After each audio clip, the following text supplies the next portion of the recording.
नमस्कार दोस्तों, मेरा नाम है अंशुमन नायक और आप सभी का बहुत बहुत स्वागत है इंडियन डिफेंस न्यूज की डिफेंस टॉक सीरीज में,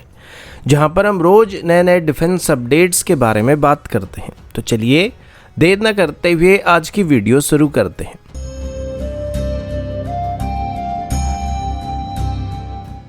आज की पहली अपडेट तेजस MK-1A की तरफ से है। 28 मार्च 2024 को HAL की तरफ से तेजस MK-1A की पहली टेस्ट फ्लाइट को कंडक्ट किया गया था, जिसके बाद अभी HAL की तरफ से ये बात बताया जा रहा है कि वो अभी जल्दी इसकी वेपन ट्रायल को भी कंडक्ट करने वाले हैं। वेपन ट्रायल को कंडक्ट करने के लिए तेजस MK-1A की पहली यूनिट को अभी पोखरण में लिया जाने वाला है, जहाँ पर इसकी रियल वेपन को टेस्ट किया जाएगा। और इंडियन एयरफोर्स को डिलीवर करने से पहले सभी टेस्ट को क्लियर करना भी काफ़ी ज़रूरी है, क्योंकि ये अपने सीरीज का पहला एयरक्राफ्ट होने वाला है जिसमें सभी मेजर सिस्टम, जिसमें रडार से लेकर मिशन कंप्यूटर को चेंज किया गया है, जिस वजह से इसको टेस्ट करना काफ़ी ज़रूरी है। और इंडियन एयरफोर्स को इसको डिलीवर करने से पहले नए रडार और मिशन कंप्यूटर के साथ ये किस तरीके से परफॉर्म करता है ये भी जानना काफ़ी ज़रूरी है। HAL के मुताबिक तेजस MK-1 के मुकाबले तेजस MK-1A की वेपन पैकेज काफ़ी बड़ा है और ये अलग अलग वैरायटी के वेपन को भी कैरी कर सकता है, जिस वजह से अभी पोखरण में इन सभी वेपन को टेस्ट किया जाने वाला है। और इस टेस्ट में एयर टू ग्राउंड वेपन सभी को टेस्ट किया जाएगा। इंडियन एयरफोर्स की तरफ से अभी इसी साल के अंदर ही अपनी सर्विस में इसको इंडक्ट करने का प्लान किया जा रहा है और इसी साल के अंदर ही तेजस MK-1A की पहली स्क्वाड्रन को ऑपरेशन करने का एम रखा गया है। इनिशियल रिपोर्ट के मुताबिक इंडियन एयरफोर्स अभी तेजस MK-1A की पहली स्क्वाड्रन को फ्रंट लाइन में डिप्लॉय करना चाहती है, जिस वजह से अभी इसे राजस्थान की नाल एयरबेस में तैनात करने का फैसला किया जा रहा है और होपफुली 2024 की एंड तक इसे फुली ऑपरेशनल भी कर दिया जाएगा। अगला अपडेट इंडियन आर्मी की तरफ से है और अभी हम इंडियन आर्मी की मॉडर्न आर्टिलरी रिक्वायरमेंट के बारे में बात करने वाले हैं।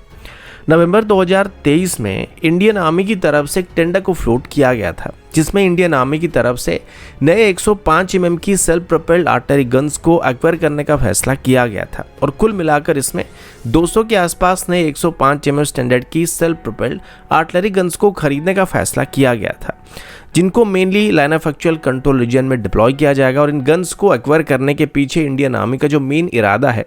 वो ये कि पहाड़ी एरिया में या फिर जो हाई एल्टीट्यूड हमारे बॉर्डर एरिया है, हम conventional heavy towed artillery gun का इस्तेमाल वहाँ पे नहीं कर सकते, क्योंकि हर जगह पर इनको लेके जाना संभव नहीं होगा, जिस वजह से इनिशियली आर्मी की तरफ से M777 जैसे अल्ट्रालाइट हाउजर को भी खरीदने का फैसला किया गया था, जिनको लिमिटेड नंबर में खरीदा गया था, लेकिन इनको भी ले जाने के लिए वहाँ पे अलग व्हीकल की ज़रूरत पड़ती है, जिस वजह से आर्मी की तरफ से भी सेल्फ प्रोपेल्ड और ट्रैक माउंटेड सिस्टम को एक्वायर करने के बारे में फैसला किया गया है, जो कि लाइट वेट कैटेगरी के होने के साथ साथ आराम से एक 4x4 व्हीकल के ऊपर सेट किए जा सकेंगे,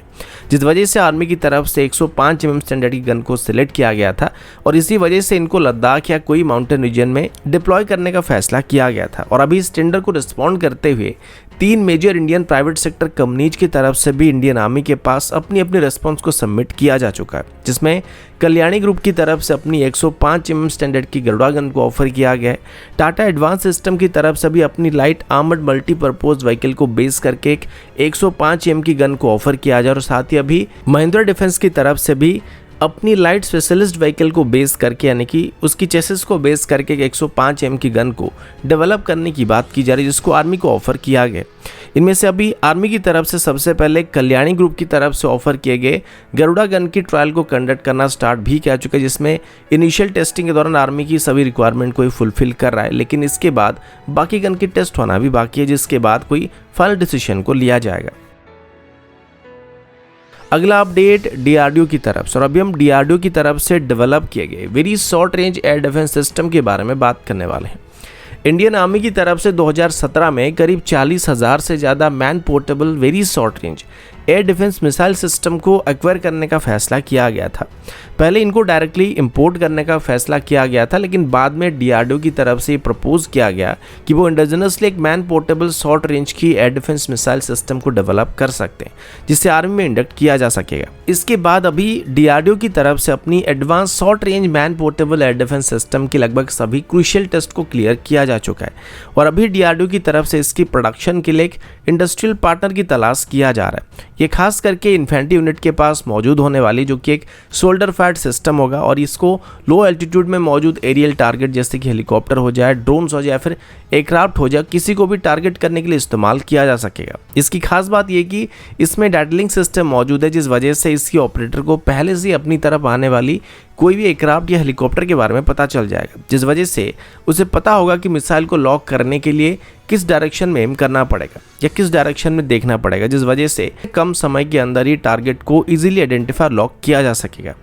इसके बाद इसमें एक साथ 2 मिसाइल लॉन्चर मौजूद रहेगा, जिस वजह से एक ही टारगेट के ऊपर एक के बाद एक करके हम मिसाइल को बहुत ही कम इंटरवल में 2 मिसाइल लॉन्च कर सकते हैं, जो कि सिंगल लॉन्चर में करना संभव नहीं होता, क्योंकि हम एक मिसाइल को लॉन्च करने के बाद दूसरी मिसाइल को लोड करके जब तक फायर करेंगे तो एयरक्राफ्ट वहां से निकल गया होता। लेकिन इसमें ऐसा नहीं होने वाला और हम एक के बाद एक मिसाइल को यहाँ पे लॉन्च कर पाएंगे। इसके अलावा ये एक फ्लेक्सिबल सिस्टम भी होने वाला है, जिस वजह से इसको सिर्फ इन्फेंट्री यूनिट के अलावा ज़रूरत पड़ने पर आर्मर्ड व्हीकल में भी इंटीग्रेट किया जा सकता है, फिर इसको हमारी एग्जिस्टिंग एयर डिफेंस सिस्टम के साथ भी ज़रूरत पड़ने पर इंटीग्रेट करके ऑपरेट किया जा सकता है। तो दोस्तों अभी के लिए इतना ही, मिलता हूँ आपसे अगले वीडियो में, तब तक के लिए जय हिंद, वंदे मातरम।